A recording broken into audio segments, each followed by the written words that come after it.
पाकिस्तान के अंदर DG-ISPR जो है मेजर जनरल अहमद शरीफ साहब, वो आज बात कर रहे थे और ये आज उनकी पहली प्रेस कॉन्फ्रेंस थी और उसके ऊपर वो बात कर रहे थे कि ये जो कुछ भी पुलिस के ऊपर हमले हो रहे हैं इसके अंदर TTP, बलोच इंसर्जेंट ऑर्गेनाइजेशंस और फॉरेन इंटेलिजेंस एजेंसीज जो हैं वो इन्वॉल्व हैं। पहले इन्होंने जो पुलिस लाइन्स पेशावर में अटैक किया था उसमें जमातुल अहरार ने किया था TTP के कहने के ऊपर, और जो बॉमर था उसका ताल्लुक था और उसको ट्रेनिंग भी दी गई थी काबुल में। फैसिलिटेटर्स जो हैं उनको हमने अरेस्ट कर लिया है। इसके अलावा जो कराची पुलिस चीफ के ऑफिस पे जो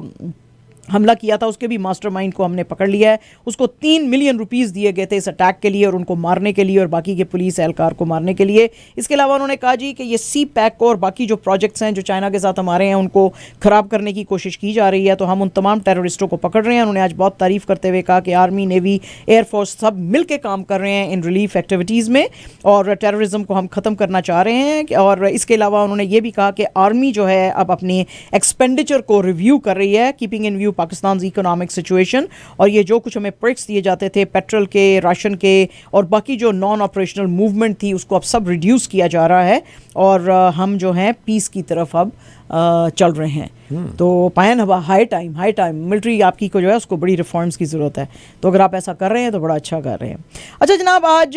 जो अभी आरफाबाजी और फयाज़ भाई के बीच में भी डिस्कशन हो रही थी, जो फॉर्मर हमारे चीफ जस्टिस ऑफ पाकिस्तान से साकिब निसार साहब, माशाल्लाह अपना तो उन्होंने काम किया नहीं एज चीफ जस्टिस, और बाकी डैम के पैसे जमा करते रहे और हॉस्पिटल बंद करते रहे, वो काम खूब इन्होंने किए। बहरहाल काफ़ी तबाही इन्होंने पाकिस्तान में मचाई जब ये चीफ जस्टिस ऑफ पाकिस्तान थे। एनीवेज जी, इन्होंने जो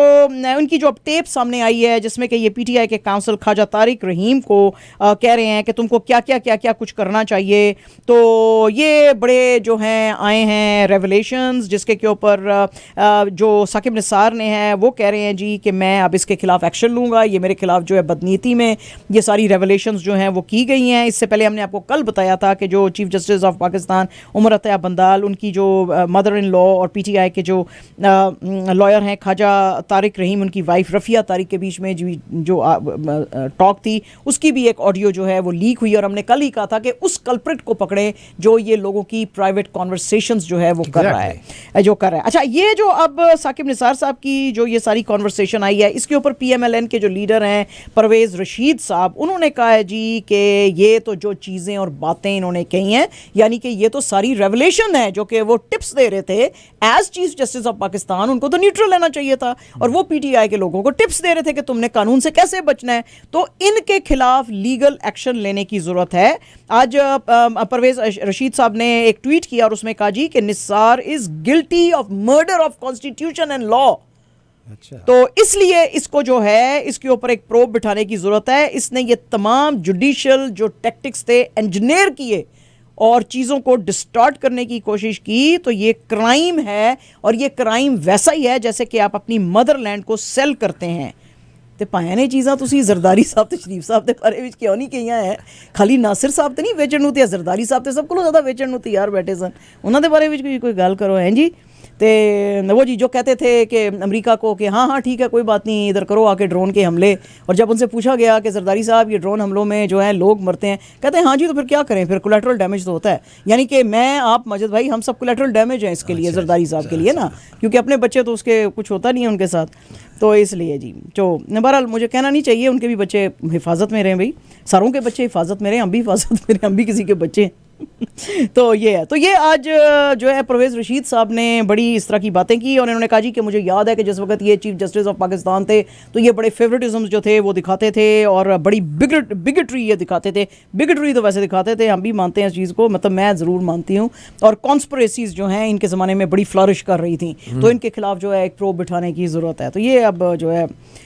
चल पड़ी। अच्छा जनाब, आज की जो सबसे बड़ी खबर रही वो थी बहुत ही मारामारी जो चल रही है अब हुसैन हक्कानी साहब के, पाकिस्तान के जो एक्स एम्बेसडर थे टू US, और इमरान खान साहब के बारे में। इमरान खान साहब ने कुछ दिन पहले कहा था कि ये जनरल बाजवा को के जो एडवाइज़र की तरह एक्ट कर रहे थे हुसैन हक्कानी साहब, और जनरल बाजवा के बिहाफ के ऊपर ये उनके लिए लॉबिंग कर रहे थे वहाँ पे अमेरिका में। अच्छा, इसके ऊपर जो है हुसैन हक्कानी साहब ने नोटिस भेजा है एक इमरान खान साहब को, और उन्होंने कहा कि ये जो तुम फॉल्स एलिगेशंस मेरे खिलाफ फैला रहे हो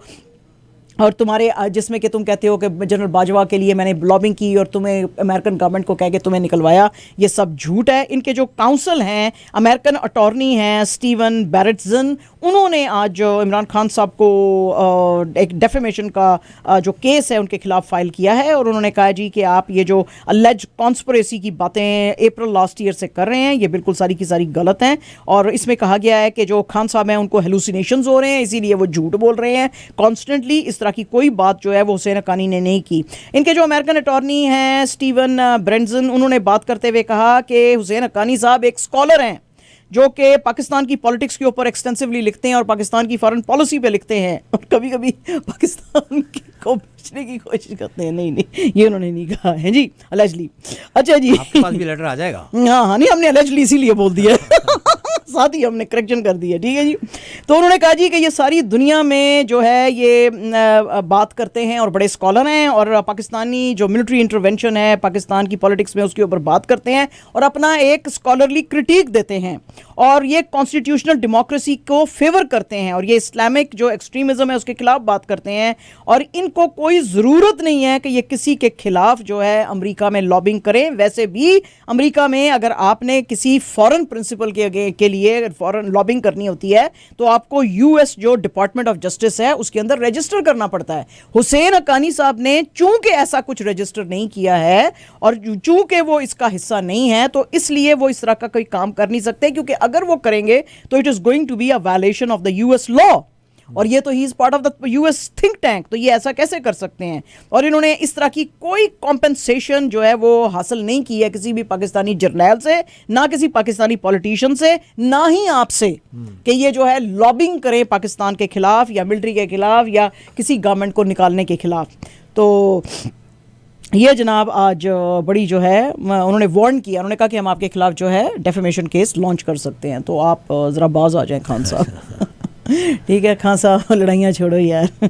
ठीक है जी। ऐसे MQMP जो है वो भी ज़रा थोड़ी सी नाराज़ बैठी हुई है यहाँ पे। इनकी MQM की वो जो आपको पता ही है राब्ता कमेटी की जो मीटिंग होती है, राब्ता कमेटी की मीटिंग हो रही थी जिसको कन्वीन कर रहे थे डॉक्टर खालिद मकबूल सिद्दीकी और उन्होंने कहा जी कि ये जो सेंसस हुआ है इसके रिजल्ट्स हम बिल्कुल नहीं मानते हैं। ये डिजिटल सेंसस था जो कराची और हैदराबाद में खास तौर पर, क्योंकि जब यहाँ पे इन्होंने अपने अभी म्यूनसिपल इलेक्शंस में फाइट किया था तो ये जीत नहीं सके थे, तो इन्होंने कहा जी कि ये यहाँ पे बेतहाशा इरेगुलर हैं और ये जो रेलेवेंट अथॉरिटीज़ हैं ये सही तरह से सेंसस कर नहीं रही हैं यहाँ पे और उसकी वजह से जो है फिर हमारे बड़े कंसर्न्स हैं। हम चाहते हैं कि ये काम जो है एक इंडिपेंडेंट और एक इम्पार्शियल प्राइवेट सेक्टर की बॉडी को दिया जाए जो प्रॉपरली सेंसस करे, जिसमें पता चले जी कि कौन किसके चाहने वाले किस किस कॉन्स्टिट्यूंसी में है। ना सिर्फ ये बल्कि सेंसस में ये भी पता चलना चाहिए कि हैदराबाद कराची ये सारे जो इलाके हैं इसकी असल में आबादी क्या है, क्योंकि वो यही होता है ना कि आबादी कम दिखाई जाती है तो फिर उस हिसाब से उनको जो है पैसे मिलते हैं ना डेवलपमेंट के, तो वो डेवलपमेंट के पैसे फिर कम मिलते हैं। तो काफ़ी अरसे से वैसे जरदारी साहब भी शोर मचाते थे कि ये सेंसस के रिजल्ट सही नहीं आते हैं और इसीलिए कराची को उसका हिस्सा नहीं, सिंध को बल्कि उसका हिस्सा पूरा नहीं मिलता है। तो आज इन्होंने MQMP ने जो है इन्होंने भी कहा है। और जनाब आपको पता ही है कि हमारा जो मुन्ना है नसीम शाह सिर्फ 20 ईयर्स का है, हमारा हैंडसम मुन्ना, उसके ऊपर बड़ी आशिक हो गई हैं उर्वशी रौटाला जो कि एक्टर और मॉडल हैं इंडिया की और इनको ट्वीट्स भेजती रहती हैं, है ना जी। तो उन ट्वीट्स के जो हैं हमारे मुन्ने की तरफ से जवाब भी आते हैं। अच्छा, आज एक प्राइवेट चैनल को एक इंटरव्यू दे रहे थे तो उन्होंने अपने मुन्ने से पूछ लिया, फिर उन्होंने कहा मुन्ना जी आप जो हैं नसीम शाह साहब आप तो बड़े उर्वशी रौटाला के लगता है बड़े प्यार में गिरफ्तार हैं और वो काफ़ी बड़ी भी हैं इनसे, ये तो बच्चा सा है 20 साल का है। बहरहाल प्यार तो एज वेज नहीं देखता ना, उसमें एज वेज नहीं देखते ना, कोई 50 साल का बंदा भी 20 साल के बच्चे से शादी कर सकता है जी। तो उन्होंने कहा जी कि इन्होंने ये तो हमेशा आपको बड़ा वो एडमायर करती हैं और आप आगे से जवाब देते हैं। तो फिर आज मुन्ने ने आज रिवील कर दिया, उन्होंने कहा जी मेरे सोशल मीडिया जो पोर्टल्स हैं वो मेरा मैनेजर चलाता है और मैंने उसको कहा हुआ है कि कोई मुझे अगर कोई अच्छा मैसेज भेजे तो उसका कभी कभी जवाब दे दिया करो। जैसे उर्वशी रौटाला ने मुझे भेजा था हैप्पी बर्थडे तो मेरे मैनेजर ने आगे से थैंक यू बोल दिया, लेकिन इससे तो बड़ा तूफान मच गया दुनिया में। तो एंकर ने पूछा कि भाई आप हमें बताएं कि आप का क्या वाकई कुछ इनके साथ कोई चक्कर वक्कर है, तो उन्होंने कहा कि नहीं, मैं हर किसी को इंसान समझता हूं और मैं इंसानों से प्यार करता हूं और जो है मेरा ऐसा कुछ चक्कर नहीं है। तो आज लोग जो हैं ज़रा थोड़े से ठंडे होके बैठे हैं।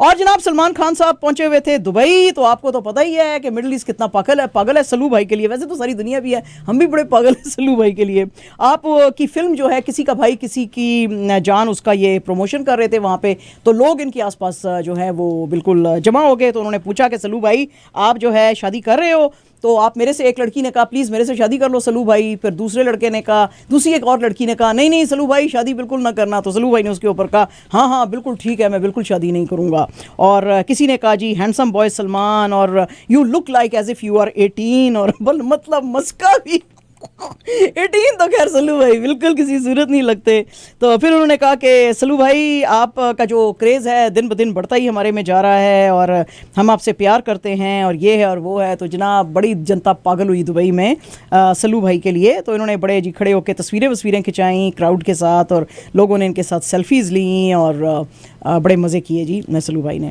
और जनाब आज अरिजीत सिंह जो हैं ही टर्न्स 36, आपको पता ही है बड़े ज़बरदस्त सिंगर हैं, लेकिन एक मौका आ गया था जब सल्लू भाई के साथ इनकी लड़ाई हो गई थी, और आपको तो पता ही है इंडस्ट्री में तो सल्लू भाई के साथ लड़ाई करके आप ज़्यादा आगे नहीं बढ़ सकते हैं। हुआ क्या था कि 2014 में एक फंक्शन था जिसमें कि अरिजीत सिंह को जो है एक अवार्ड दिया गया था। ये जो थे किसी और जगह पे थे, और सल्लू भाई जो हैं ये इवेंट कर रहे थे होस्ट रितेश देशमुख के साथ। तो ये जो थे भागे हुए अरिजीत सिंह जो स्ट्रेट प्लेन लेके किसी जगह पे जहाँ पे शूटिंग कर रहे थे वहाँ से चप्पल में, और एक वो जो है अपनी एक आम सी जो कैजुअल्स हैं वो पहन कर आ गए। तो उसको देख के सलमान भाई ने हंसना शुरू कर दिया, और उसने कहा तू है विनर। तो अरिजीत सिंह ने कहा कि you all put me to sleep. अब ये तो सल्लू भाई बेइज्जती ले नहीं सके। तो उसके बाद जो है फिर सल्लू भाई ने लोगों को कहना शुरू किया कि इसके सारे गाने ड्रॉप किए। तो मीत ब्रदर्स ने फिर इनका गाना जो किक में था वो ड्रॉप किया, प्रीतम ने बजरंगी भाईजान से इनका किया, फिर सुल्तान से इनको ड्रॉप किया। उसके बाद इन्होंने जो है अरिजीत ने बहुत दफ़ा माफ़िया मांगी सल्लू भाई से, और फिर इन्होंने तो पब्लिकली कहा कि मैं आपसे बहुत ज़्यादा सॉरी बोलता हूँ, मैं अपोलोजाइज़ करता हूँ, मैं और मेरी फैमिली आपके बड़े फ़ैन्स हैं, मैंने आपको बहुत सारे टेक्स्ट भेजे हैं लेकिन आप उसका जवाब ही नहीं दे रहे हैं, आपको खुद भी पता है मैंने आपको कितने मैसेजेस भेजे हैं। तो बहरहाल शायद लगता है कि सल्लू भाई का दिल ज़रा थोड़ा नरम हो गया, तो अब इसको कुछ काम मिलना शुरू हो गया फिर अरिजीत सिंह को। तो अब तो इसने काफ़ी गाने वाने गाए हैं, और अब ये जो आपको पता है रिसेंटली फिल्म पठान आई थी शाहरुख खान की, उसमें झूमे जो पठान वो भी गाया, और अब शाहरुख खान एक और कोलैबोरेशन जो इनकी नेक्स्ट फिल्म आ रही है जवान, उसके लिए भी अरिजीत से कर रहे हैं। तो इसलिए भाईजान अगर आपको बॉलीवुड में रहना है तो सलमान भाई से दुश्मनी नको, बिल्कुल सल्लू भाई को छेड़ने का नहीं, ठीक है ओके। अच्छा जनाब, नेटफ्लिक्स जो है वो तकरीबन $2.5 बिलियन जो है वो स्पेंड करेगी ऑन कोरियन कंटेंट। ये सीईओ जो है टेड सेरेंडॉस नेटफ्लिक्स के, उनकी मुलाकात जो है साउथ कोरियन प्रेसिडेंट यूंग सुक योल जो कि 6 डे के विजिट पे यूएस आए हैं, उनके साथ मुलाकात में उन्होंने ये अनाउंस किया। उन्होंने कहा जी कि साउथ कोरियन फिल्म और म्यूजिक जो है वो बेतहाशा कंटेंट जो है अब नेटफ्लिक्स पे देखा जाता है आफ्टर द सक्सेस ऑफ के पॉप एक्ट्स, जो कि जिसमें कि BTS और ब्लैक पिंक शामिल है। और इसके अलावा जो ऑस्कर विनी फिल्म थी पैरासाइट, और नेटफ्लिक्स की बड़ी मशहूर जो सीरीज स्क्विड गेम्स आई थी, उसके बाद नेटफ्लिक्स ने कहा कि इसने कोरियन जो साउथ कोरियन कंटेंट है उसने काफ़ी तबाही मचाई है और काफ़ी देखी जाती है। स्क्विड गेम्स को हम आपको एक बात बता दें कि जब ये रिलीज़ हुई थी 2021 में तो इसको 1.6 बिलियन लोगों ने इसको व्यू किया था, जो कि एक गेम के ऊपर है कि अगर आपको इतने पैसे जीतने हैं तो आपको ये गेम्स के लेवल्स जो हैं वो करने पड़ेंगे पूरे, वरना आपको जान आपको देनी पड़ेगी। तो ये काफ़ी लोगों को पसंद आया था। तो उस सिलसिले में अब नेटफ्लिक्स जो है 2.5 बिलियन साउथ कोरियन कंटेंट पे स्पेंड करेगी after the explosive Korean culture popularity world wide. और जनाब नसीम शाह साहब ने इस ईद के ऊपर हमारे जो आए हुए हैं न्यूजीलैंडर्स ब्लैक कैप्स, उनको जी शीर खुरमा खिलाया और पूरी जो है दास्तान सुनाई कि ईद मुसलमान कैसे मनाते हैं। उन्होंने कहा जी कि पहले तो इसने पकड़ लिया 2 लड़कों को, मासूमों को, न्यूजीलैंडर्स को, हेनरी निकोल्स और टॉम ब्लंडल को, और उन्होंने कहा जी सुबह सवेरे ईद वाले दिन हम उठ के नहाते धोते हैं, कपड़े पहनते हैं, फिर ईद पढ़ने जाते हैं, फिर एक दूसरे के गले मिलते हैं, फिर उसके बाद हम घर आते हैं और वो जो जैसे ट्रेडिशनल हग होता है ना, 3 हग ग्रीटिंग जो होती है जो ज़्यादातर हमारे पठान्स करते हैं या अरब्स करते हैं, वो उनके बारे में करते हैं। फिर हम घर आते हैं, फिर हम शीर खुरमा खाते हैं। तो उसने इनको शीर खुरमा खिलाया, वो मीठी सी जो आपको पता ही है पतली हमारी शीर होती है, तो सारा एक्सप्लेन किया कि ये हम करते हैं। और उसके बाद फिर हम लोगों को ईदी देते हैं। और फिर उसने अपने इन दोस्तों के साथ जोक किया कि इस वक्त मेरे पास ईदी नहीं है तुमको देने के लिए। तो न्यूजीलैंडर्स जो हैं वो बड़े खुश हुए, उन्होंने जी बड़े मज़े से शीर खुरमा खाया। एंड जनाब एब्सोल्युटली अवर लास्ट न्यूज़ जो है is about x Haryana chief minister Bhupinder Singh Hooda, जो कि आज बैठे हुए थे दूसरे कांग्रेस और लीडर्स के साथ जो इंडियन रेसलर्स हैं जो कि प्रोटेस्ट कर रहे हैं उनके साथ। कांग्रेस के लीडर उदित राज जो हैं वो भी आज दिल्ली के जंतर मंतर पे बैठे थे इन प्रोटेस्टर्स के साथ। ये जो इंडियन रेसलर्स के साथ, इंडियन रेसलर्स जो है जिसमें कि बजरंग पूनिया, विनेश भोगट, साक्षी मलिक जो हैं ये प्रोटेस्ट कर रहे हैं रेसलिंग फेडरेशन ऑफ इंडिया के जो प्रेसिडेंट हैं ब्रिजभूषण शरण सिंह के खिलाफ। क्योंकि वो कहते हैं अलेजली इन्होंने और दूसरे जो कोचेज़ हैं उन्होंने अलेजली सेक्सुअली असॉल्ट किया है विमेन रेसलर्स को। इसके ऊपर बात करते हुए हरियाणा के चीफ मिनिस्टर हुडा ने ट्वीट किया कि ये जो है it's a matter of great regret कि हमारे जो इंटरनेशनल लेवल के प्लेयर्स हैं जो कि इंडिया के लिए बड़े लॉरल्स लेके आते हैं उनको आज धरने पे बैठना पड़ रहा है और वो अपने जस्टिस की फाइट लड़ रहे हैं। और इससे पहले जो है ऑल इंडिया महिला कांग्रेस की जो एक्टिंग प्रेसिडेंट हैं नेटा डिसूजा, उन्होंने भी इस साइट को विजिट किया था। उन्होंने भी एक ट्वीट करते हुए कहा था कि ये इंतहाई गलत है कि हमारी बेटियां जो हैं जो कि इस मुल्क के लिए इतना ग्लोरी लेकर आती हैं उनके साथ ये सलूक किया जा रहा है। तो हर किसी को ये जो सेक्सुअली इनको असॉल्ट अलेजली किया जाता है उसके खिलाफ आवाज़ उठाने की ज़रूरत है। और उन्होंने तो बहुत खींचा आज पीएम मोदी जी को भी। उन्होंने कहा कि ये जो मोदी जी हैं और उनके जो कोटियाज जो हैं वो बड़े वैसे तो लंबे लंबे दावे करते हैं कि हम बेटी पढ़ाओ और बेटी को बचाओ और उसकी औरत की सेवा और उसकी सेफ्टी की बातें करते हैं, लेकिन इस वक्त जो है वो बिल्कुल खामोश बैठे हुए हैं। और इनका जो ये जो बंदा है प्रेसिडेंट जो है ब्रिजभूषण शरण सिंह, इसको बचाने के चक्कर में है, तो इसको सज़ा देनी चाहिए और इसके ऊपर एक पूरी इंक्वायरी बिठानी चाहिए कि जो विमेन रेसलर्स हैं उनके ऊपर सेक्सुअली असॉल्ट क्यों किया जाता है, क्योंकि ये जो है रेसलर्स का विमेन रेसलर्स का मोराल नीचे लेके आएगा। तो ये थी जनाब हमारी आज की खबरें।